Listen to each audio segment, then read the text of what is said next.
Olá, sou a professora Andréa Mendes. Seja bem-vindo e bem-vinda a essa aula. Hoje nós vamos começar a nossa conversa sobre a República Brasileira, que surgiu em 1889, se transformou em um regime político com mais, de 100 anos, porém bastante turbulenta desde a sua origem, desde o início até os dias de hoje. Nós vamos conversar então sobre o contexto que deu origem à República até o golpe de sua fundação. Então fiquem comigo para a gente entender mais da história do Brasil. Eu quero começar então dizendo para vocês que entender a história do Brasil significa conhecer as nossas raízes, as nossas influências culturais e, acima de tudo, nos compreender enquanto um povo e nação.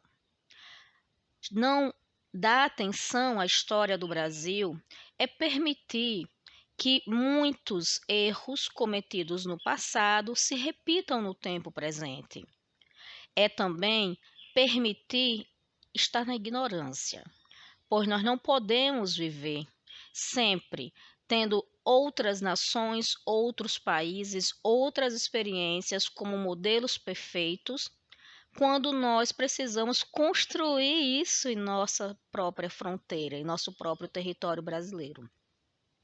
Estudar a história do Brasil é essencial para todos nós, pois nos prepara para compreender o nosso tempo presente e nos auxilia a ter consciência de qual é o nosso papel e como nós podemos agir na atualidade e assim também modificar essa história dando a nossa contribuição, já que todos somos sujeitos históricos, não é verdade? Então, a República no Brasil, ela começa em 1889, lá no Rio de Janeiro. Porém, há todo um contexto por trás, de fundação da República. E é sobre esse contexto que eu quero conversar com vocês, até o golpe militar que deu origem a essa instituição, a esse regime político no nosso país, tá bom? Estão preparadas? Estão preparados? Então vamos agora começar. O Império Brasileiro, ele surge como monarquia em 1822, quando Dom Pedro I, príncipe regente, declara a independência e assim torna o nosso estado autônomo em relação à antiga metrópole que era Portugal. Claro que isso não foi feito sem um pagamento de uma indenização. Entretanto, a independência do Brasil ela já havia sido forjada, já havia sendo pensada antes, através de vários movimentos que nós tivemos. Alguns de peso mais local, outros de abrangência mais regional, mas os brasileiros, eles sentiam necessidade realmente de se desligarem da colonização portuguesa. Sabemos então que o primeiro reinado, como também é chamado, o governo de Dom Pedro I, foi curto, foi breve, foi marcado por muitas controvérsias, por muitos problemas e que acabou terminando com um pedido de renúncia dele. Esse pedido de renúncia, chamado de abdicação, levou então um menino chamado Pedro de Alcântara a ser colocado no papel de príncipe regente. E logo, o príncipe regente não podia governar porque era apenas uma criança. Então, aquele novo imperador teve que esperar durante um período bem conturbado da história brasileira, marcado por várias revoltas, chamado período regencial. E esse menino foi sendo preparado para assumir o papel de imperador. E enquanto ainda era adolescente, sofreu um processo que nós vamos dizer que foi de adiantamento da sua idade, para que ele pudesse assumir o trono brasileiro. Então, nós temos um golpe sendo aplicado, chamado golpe da maioridade, já que os políticos brasileiros, que têm influência direta no Império, se reuniram e decidiram emancipar a idade de Pedro II para que ele pudesse, então, assumir o trono brasileiro. O governo de Dom Pedro II é um governo longo, comparado, com o governo do seu pai. Entretanto, é um governo que se apoia em três pilares muito fortes. O primeiro pilar é a Igreja Católica. O segundo pilar são os militares. E o terceiro pilar são compostos pela elite, né? A elite brasileira, tanto a elite agrária quanto a elite burguesa. A sociedade como um todo, ela via Dom Pedro II como um grande monarca. Entretanto, é importante a gente destacar aqui que Dom Pedro passou por graves problemas a partir do momento que esses três pilares começaram a entrar em choque com os interesses do Império. O primeiro pilar foi justamente a Igreja Católica. A Igreja Católica, ela tinha relações muito próximas com o imperador em função de uma instituição chamada padroado. O imperador podia interferir diretamente na política e, dessa forma, indicava os religiosos para assumirem determinados cargos eclesiásticos, mas também remanejá-los entre uma província, uma cidade, uma vila. Porém, é importante destacar aqui que a igreja ela passou por um processo de profissionalização. A partir do momento que os padres não podiam ser qualquer pessoa, que estivesse de fato interessado em assumir a batina. Então, essa profissionalização tornou então possível que estes padres se afastassem cada vez mais de práticas pouco religiosas, pouco eclesiásticas e de outras religiões, de outros cultos, como por exemplo a maçonaria. A maçonaria ela é uma criação medieval. Surgiu lá na época das construções das primeiras catedrais e reunia engenheiros, arquitetos, pedreiros, serventes, todos aqueles homens envolvidos com aquelas construções. Na verdade, a maçonaria ela surge como uma irmandade, com um princípio de apoio, de ajuda, de auxílio. E depois ela vai se transformando até chegar ao nível de uma instituição que seleciona, então, quem vai fazer parte. E aquilo que é compartilhado nas reuniões, sejam elas de discussões políticas ou religiosas, ou até mesmo decisões econômicas, ficava restrito àquele grupo. Muitos padres eram maçons e muitos políticos também, inclusive o Pedro II, Dom Pedro II. Então, por essa razão, era especialmente difícil para Dom Pedro II descobrir que havia então uma proibição para que os maçons permanecessem visitando, participando da Igreja Católica. Foi então quando apareceu a ideia em Dom Pedro II de punir qualquer bispo que que interferisse, que se metesse nessa questão e que ameaçasse os maçons. Então, Dom Pedro II determinou a prisão de 2 bispos. E essa prisão, inclusive com trabalhos forçados, criou uma ruptura com a Igreja Católica. A Igreja deixou de apoiar Dom Pedro II.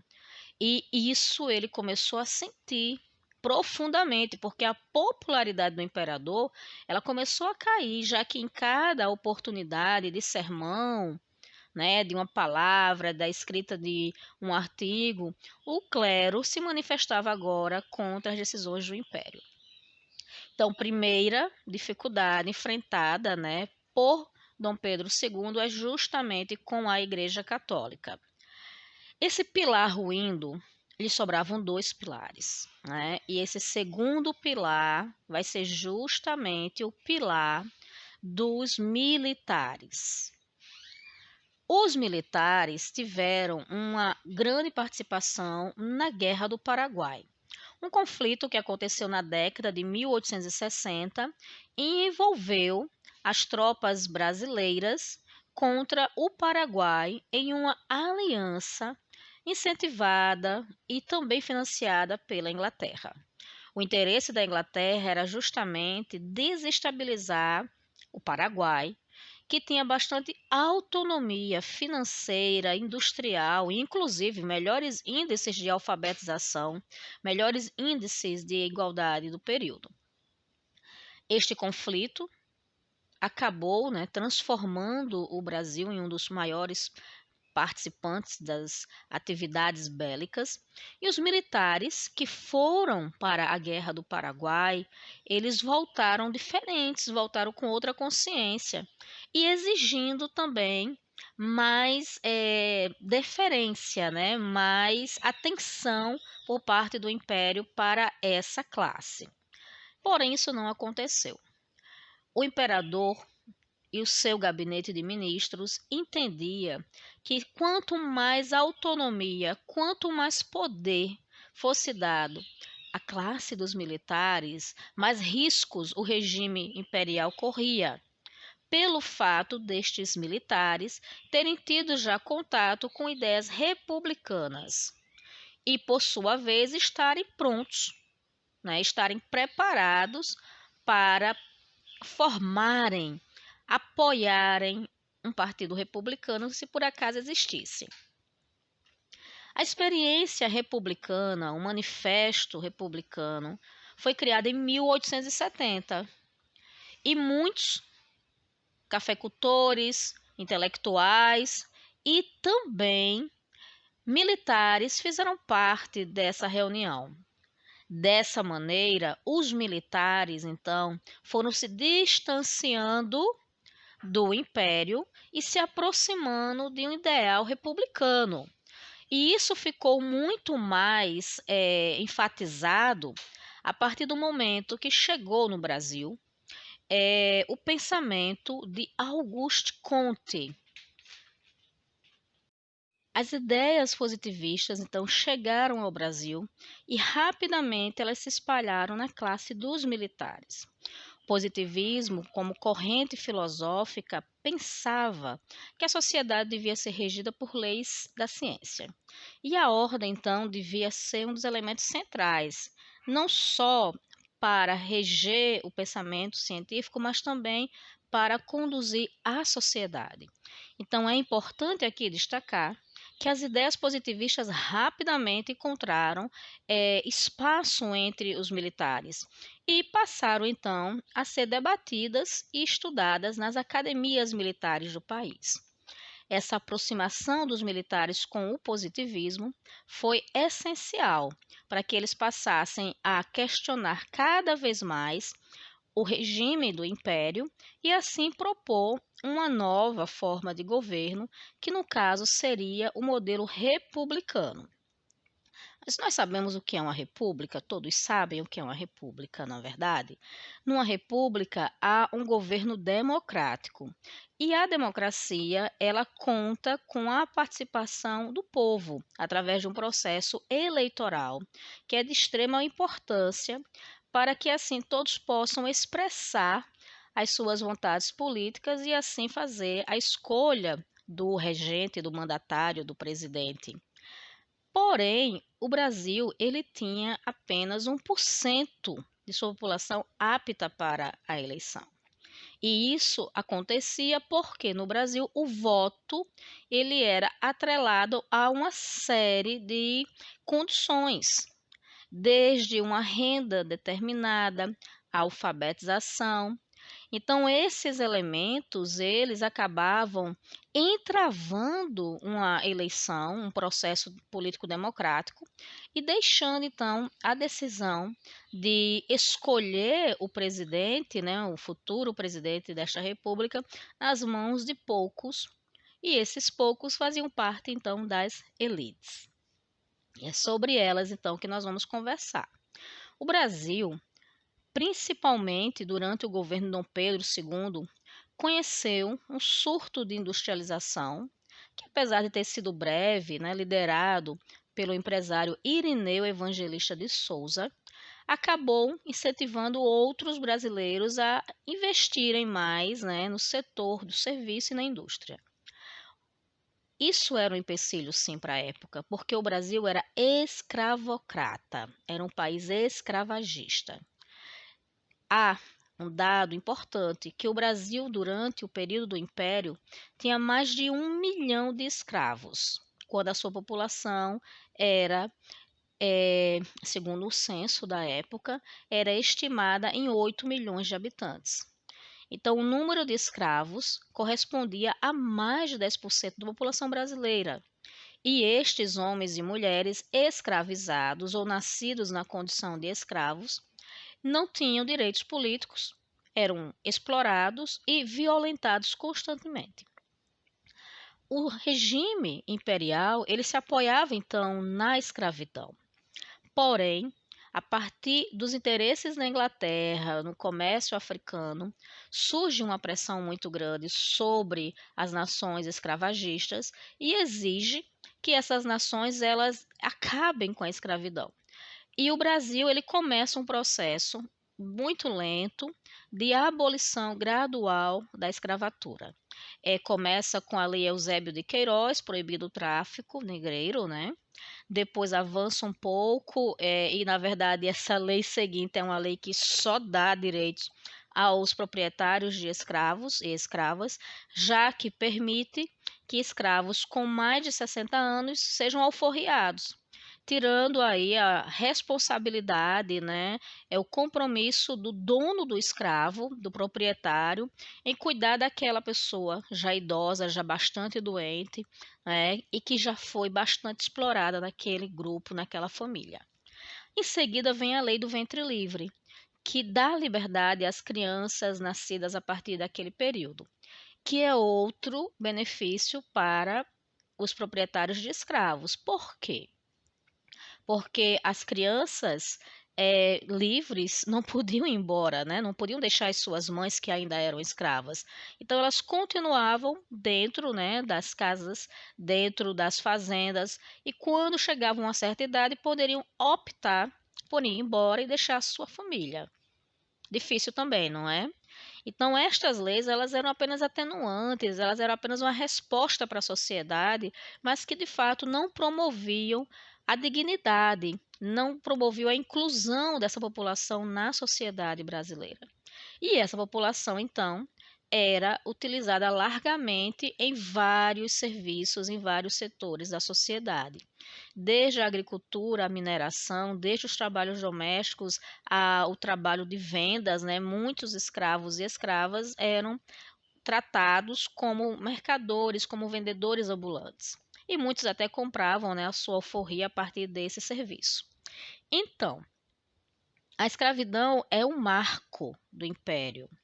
Porém, quando a economia ela vai se transformando e a introdução do café, né, para a área do Vale do Paraíba, começa a ter uma mentalidade diferente, que essa produção ela requer um conhecimento técnico e que seria interessante trazer imigrantes europeus para o Brasil. Ora, os motivos também são outros e estão todos envolvidos com a questão da dinâmica do capitalismo. É claro que uma população vinda de outra região e com uma certa experiência no cultivo, né, de determinados produtos, ela estaria obrigada a ter um nível de produtividade muito alto, já que a vinda dessas famílias, desses imigrantes da Europa para o Brasil, era financiada por um proprietário rural, né, por um dono de uma fazenda, e essas famílias elas ficavam durante muito tempo presas a essa região, presas a essa família, até pagarem as dívidas da viagem. Então, quanto mais trabalhassem, quanto mais produzissem, mais conseguiriam poupar e mais conseguiriam também pagar dessa dívida com aqueles que os trouxeram da Europa. E quem é que veio da Europa para o Brasil, né? Os pobres imigrantes. Então, são italianos pobres, são espanhóis pobres. Nós vamos ter também muitos portugueses que já estavam no Brasil, né? Os portugueses estão aqui desde o começo, mas outros também virão. E isso acontece porque a Europa está passando por profundas crises. Vem alemães pobres também, camponeses alemães muito pobres para o Brasil. E aqui eles vão então trabalhar nesse regime com esses fazendeiros e dessa forma vão buscando comprar, né, a quitação das suas dívidas para poderem então viverem com mais tranquilidade.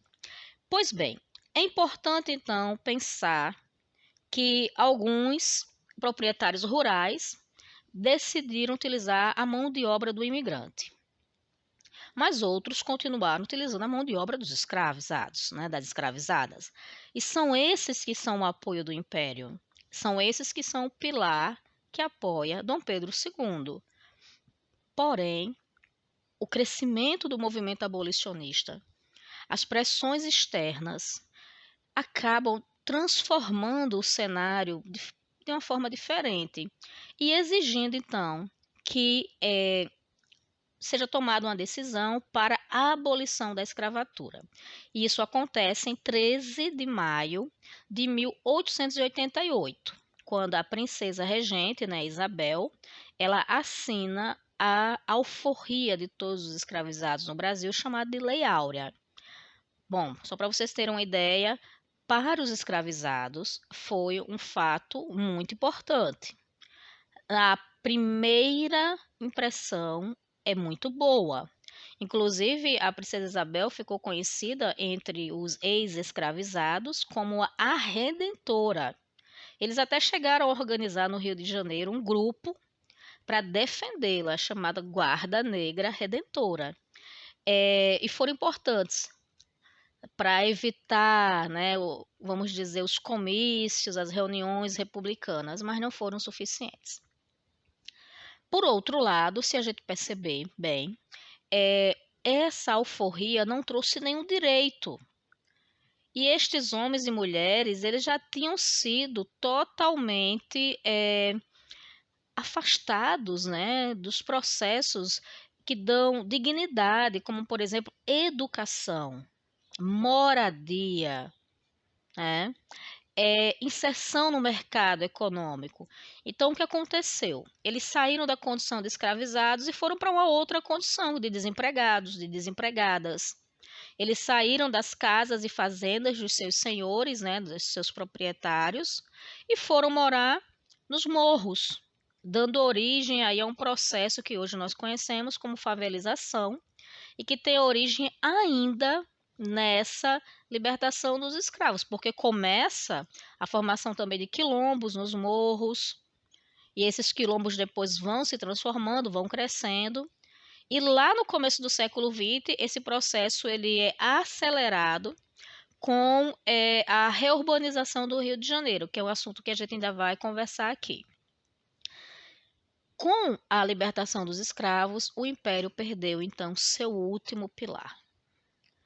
E este pilar, ele era essencial, porque era justamente a elite agrária que apoiava Dom Pedro II. Então, essa elite, sem seus escravos e sem indenizações, porque eles achavam que precisavam receber uma indenização, né, pelas peças que perderam. Era essa forma que eles usavam para as pessoas, né, uma forma bem degradante. Eles ficaram então ao lado dos republicanos. Então, essa elite ela foi para o Partido Republicano. Né? Essa elite ela se colocou então contra Dom Pedro II também. E foi então reforçando, fortalecendo a conspiração contra o imperador. Mas de onde vem a conspiração em si, né? Bom, eu indico para vocês essa leitura. Inclusive, eu enviei já para os meus alunos, do livro 1889, do Laurentino Gomes, que é um jornalista, que eu já li outras obras dele. Neste livro, os 2 primeiros capítulos, ele coloca para a gente quem são esses atores neste cenário político, quais são os interesses envolvidos e como estas pessoas, estes homens, se colocam dentro dessa conspiração que até o último dia Dom Pedro II não sabia basicamente o que estava acontecendo. O livro de Laurentino Gomes, ele tem um tom de reportagem. Então é interessante porque a gente tem também a opinião do jornalista. E vale a pena demais para quem, né, estuda história do Brasil, conhecer outras fontes. Também trouxe para nossa discussão a obra que está aqui atrás de mim, acho que vocês conseguem ver, que é o Livro de Ouro da História do Brasil, da Mary Del Priore, né, junto com o Renato Venâncio, e que também traz esse cenário, esse contexto. Tanto o contexto de formação destas forças, que eram os pilares de sustentação do Império, até o processo que leva, né, à formação da República. Quem então eram os conspiradores, né?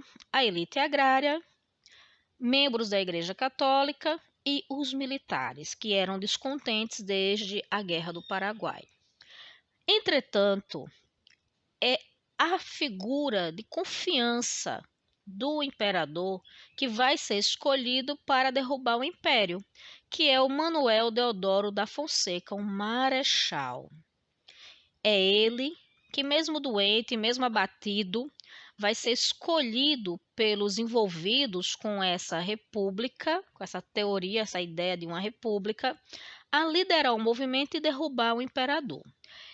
Muitos civis estão envolvidos, né? O professor Benjamin Constant, por exemplo, que era professor de matemática, né, dos militares, mas também era militar e político.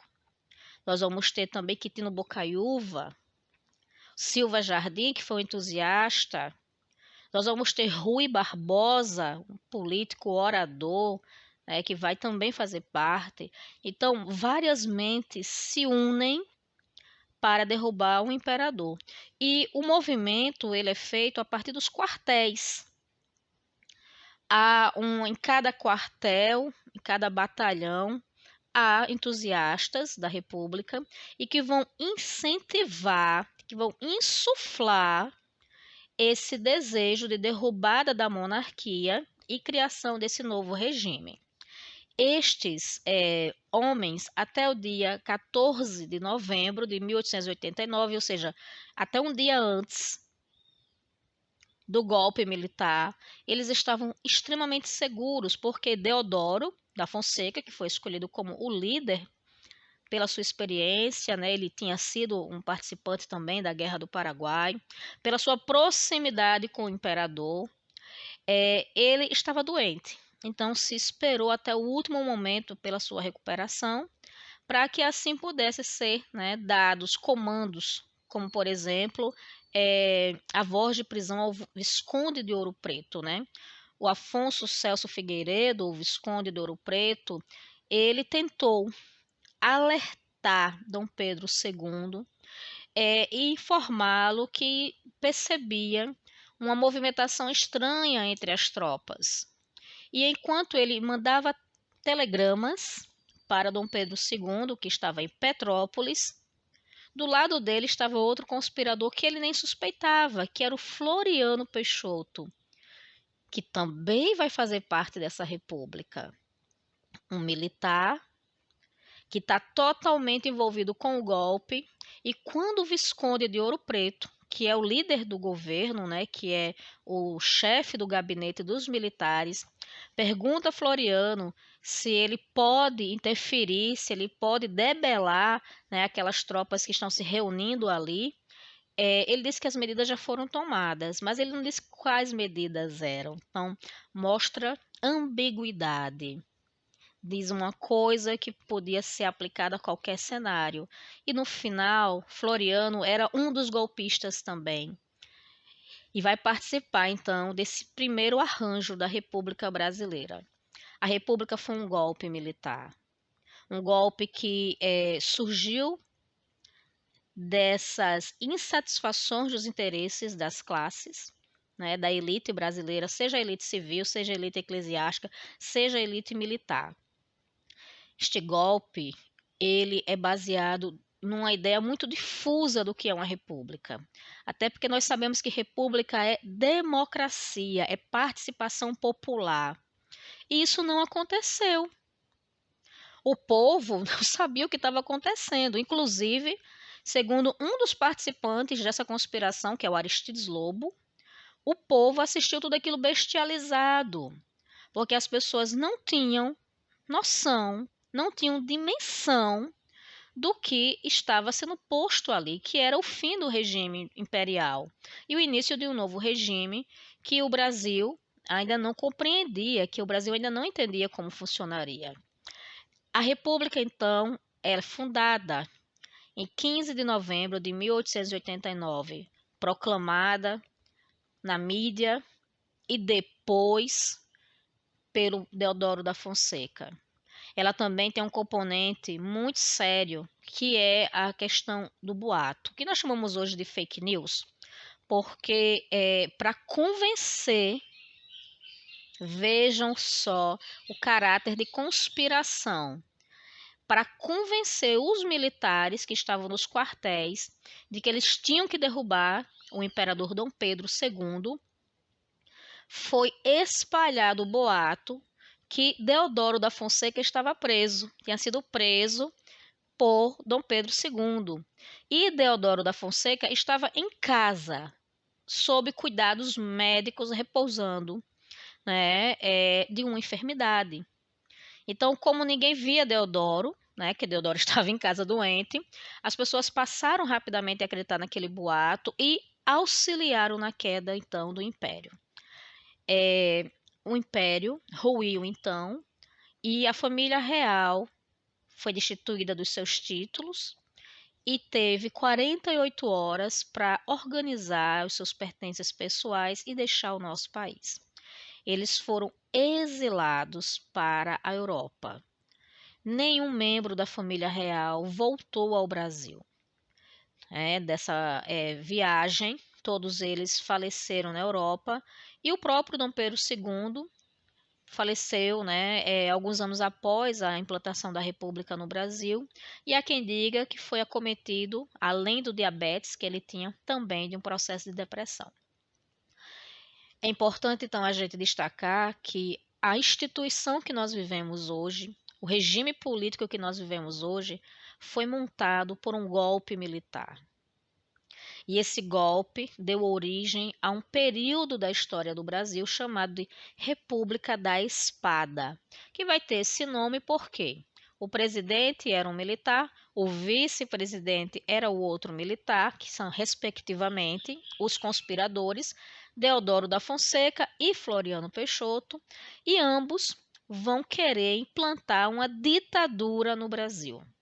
A gente vai conversar sobre isso no próximo aula, no próximo vídeo, mas desde já eu agradeço a sua presença aqui e espero você então na próxima aula. Um abraço e até logo. Tchau.